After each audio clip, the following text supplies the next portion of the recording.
ஓம் சாய்ராம். என் அன்பு குழந்தையை, நீ நினைத்த ஒன்று நடப்பது ஒன்று என நினைத்து கொண்டிருக்கிறாய். நீ நினைத்ததன் காரணமாகத்தான் அனைத்தும் நடந்து கொண்டிருக்கிறது. அதை இன்னும் சற்று நேரத்தில் அறியப் போகிறாய். ஆம் தங்கமே, இன்னும் சற்று நேரத்தில் நீ எதிர்பாராத நல்ல செய்தி கேட்பாய். ஏன்னா உன் மனதில் எப்போதும் ஓடிக்கொண்டிருப்பது நினைத்தது ஒன்று நடப்பது ஒன்றுமாக எப்பொழுதுமே நடந்து கொண்டிருக்கிறது என்று. ஆனால் சரியான நேரத்தில் நீ எதிர்பார்த்த செய்தியை மேலாக நீ எதிர்பாராத நல்ல செய்தி கேட்கப் போகிறாய். இன்னும் சிறிது நேரத்தில் உன் மனமானது மகிழப் போகிறது. ஒருவருக்கு எவ்வளவுதான் செல்வம் இருந்தாலும் மனதில் நிம்மதி அமைதி இல்லாவிட்டால் எந்த பயனும் இல்லை. அமைதியான நிறைவான வாழ்க்கைக்கு வழிகாட்டும் நிறைய பாதை.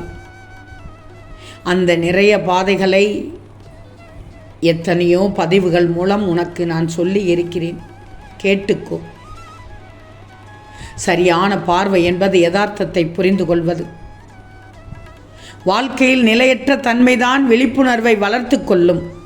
நீ கொஞ்சம் யோசிச்சுப்பார்.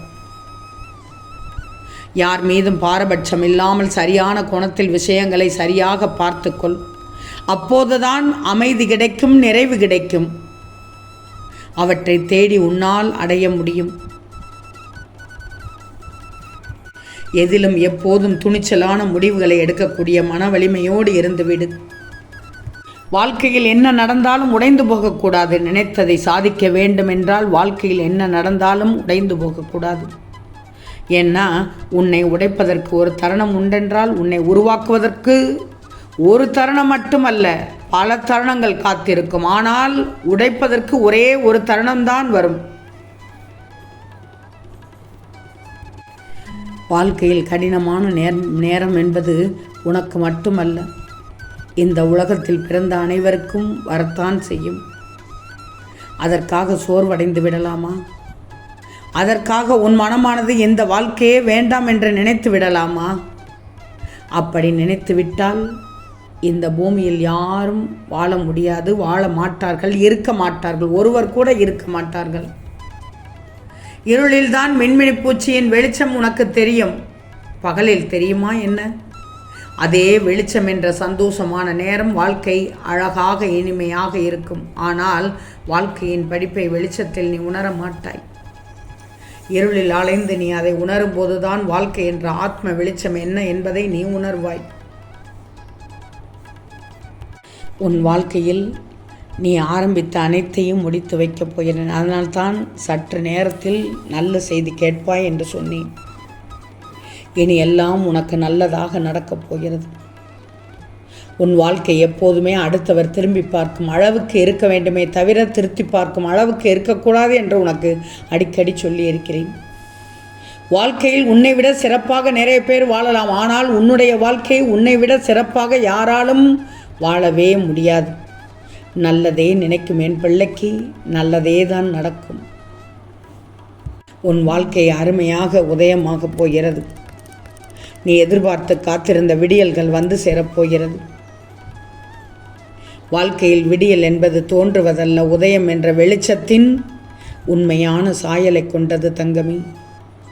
நீ போகும் பாதையெல்லாம் சொர்க்கமாக அமையப் போகிறது. பொறுத்திருந்து பார். நீ எதை செய்த போதிலும் இந்த சாயியிடம் கேட்டுவிட்டு செய். நான் சொல்கின்ற சிலவற்றை அடிக்கடி மறந்து போகின்றாய்.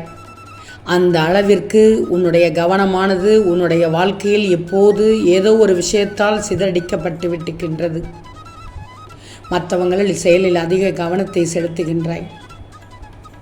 செலுத்து, தப்பு இல்லை. ஆனால் உன் வாழ்க்கையின் மீதான கவனம் உனக்கு குறைந்து விட்டது என்றுதான் சொல்லணும். உன் குடும்பத்தை தான் முதலில் பார்க்க வேண்டும். மற்றவர்கள் இப்போது உன்னை திசை திருப்ப நினைத்து கொண்டிருக்கிறார்கள். வாழ்க்கையின் மீது கவனம் செலுத்த விடாமல் செய்துவிட்டால் பின் நீ படு குழியில் தள்ளப்பட்டு விடுவாய். அதற்குத்தான் அவர்கள் ஆசைப்பட்டு கொண்டிருக்கிறார்கள். உன்னுடைய விஷயத்தில் அவர்களை தலையிடச் செய்ய வைக்காதே. உன்னுடைய வாழ்க்கையை நல்ல பாதையாக நோக்கி நகர்ந்து செய்து கொண்டிரு. முழு கவனத்தையும் உன் வாழ்க்கையின் மீது செலுத்து. அதிக அளவில் உன் வாழ்க்கையின் மீது அவசரப்பட்டு கோபப்பட்டு கொண்டிருக்கிறாய். உன் குடும்பத்திற்கு நல்லது செய்தாலே போதும். ஒவ்வொரு விஷயத்திலும் ஒவ்வொரு முன்னேற்றமும் அடுத்த கட்டத்திற்கு உன்னை எழச் செய்துவிடும். யோசித்து யோசித்து செயல்பட தப்பில்லை. ஆனால் யோசித்து யோசித்து செயல்படாமல் இருந்து கொண்டிருக்கிறாய். அடுத்தவர்கள் பேச்சை ஓரளவு தான் கேட்க வேண்டும். உன்னுடைய வாழ்க்கைக்கு தேவையான விஷயங்களை பற்றி நீதான் யோசிக்கணும். நீ எதிர்பார்த்த விஷயங்களை உனக்கு நடத்தி கொடுக்கக்கூடியதாக இருக்கும். திரும்பவும் சொல்கிறேன், அதைவிட எதிர்பாராத நல்ல செய்தி இன்னும் சற்று நேரத்தில் கேட்கப் போகிறாய். உன்னுடைய வாழ்க்கையில் அனைத்தும் நடக்கப் போகிறது. பல புண்ணியங்களை இப்போது பெற்றிருக்கிறாய். நிறைய விஷயத்தில் உன்னை அடையாளம் கண்டுபிடித்து விட்டேன். உன்னுடைய வாழ்க்கையை இப்போது உயர்த்தி காட்டப் போகிறேன். இன்னும் சிறிது நேரத்தில் எதிர்பாராத நல்ல செய்தி கேட்பாய். பல நாள் பட்ட கஷ்டங்கள் எல்லாம் ஒரு முடிவுக்கு வந்துவிட்டது. என்ன சாயி அடிக்கடி இப்படி சொல்லிக்கொண்டே இருக்கிறீர்கள், ஆனால் கஷ்டம் முடிந்தபாடில்லை என்று நீ நினைக்கலாம். ஆனால் எனக்கு தெரியும், சந்தோஷமான காலம் பிறந்து விட்டது. அது இன்னும் உன் கண்ணுக்கு சற்று நேரத்தில் ஒரு சில நல்ல செய்தியால் கேட்கப் போகிறாய். உனக்கு தெரியுமா, எவ்வளவு நல்லவனாகவும் திறமைசாலியாக இருந்தாலும் கெட்ட நேரம் ஒன்று வந்தால் இருப்பதை பறிகொடுத்து 4 பேரிடம் கையேந்தி நிற்க வைத்துவிடும். ஒருவனுக்கான கால நேரத்தை கடவுள் கணிப்பதில்லை. அவரவர் மற்றும் அவரவர் வம்சாவளியை சேர்ந்தவர்கள் செய்த பாவ புண்ணியங்கள் தான் தீர்மானிக்கிறது. ஒருவனுக்கு எல்லாம் இருக்கும்போது கடவுளின் ஞாபகமே வராது. ஒவ்வொன்றாக பறிபோகும் நிலைமை வந்தவுடனே கடவுளின் ஞாபகம் வந்துவிடும். கஷ்ட காலத்தில் தானே ஜாதகத்தை தேடி எடுக்க வேண்டிய அவசியம் இருக்கிறது. எத்தனை முறை ஜாதகத்தை ஆராய்ந்து பார்த்து பரிகாரம் செய்தாலும் நடக்கப் போகிறது தானே நடக்கப் போகிறது. மனதில் என்ன இருக்கிறது என்பது மற்றவர்களுக்கு தெரியாமல் இருக்கலாம். ஆனால் கால நேரத்திற்கு தெரியாமல் இருக்குமா? அனைத்தும் தெரியும். நான் சொல்வதை கேள். நல்ல ஆரோக்கியத்தையும் நிறைய நல்ல நண்பர்களை உனக்கு வச்சுக்கும். உன் முன் உள்ள பிரச்சனைகளை ஒரு தாளில் இட்டு பட்டியலிடு. அவ்வாறு பட்டியலிடும் போது உன் மனபாரம் கணிசமாக குறையும். பிரச்சனைகளுக்கான தீர்வு இதன் மூலம் கிடைக்கவும் வாய்ப்பு உண்டு. தனக்கு வேண்டியதை கேட்பவன் சில நிமிடங்கள் முட்டாளாய் தெரிவான். தனக்கு வேண்டியதை கேட்காதவன் வாழ்நாள் முழுவதும் முட்டாளாக இருக்க நேரிடும். தேவையான விஷயங்களை திரும்ப திரும்ப செய். எதிலும் தனித்துவமாக செய்துவிடு. நீ எவ்வளவுதான் வெற்றி அடைந்தாலும் எளிமையான மனிதனாக இரு. நான் சொல்வதையெல்லாம் கேட்டுக்கோ.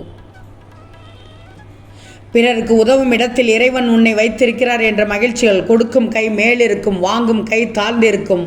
உன்னை நீயே பாராட்டிக் கொள்ளலாமே. உன்னை நீயே பாராட்டிக்கோ. நான் சொல்வதை கேள். இன்னும் சற்று நேரத்தில் எதிர்பாராத நல்ல செய்தி கேட்டு உன் குடும்பமே சந்தோஷமாக இருக்கப் போகிறீர்கள். ஓம் சாய்ராம்.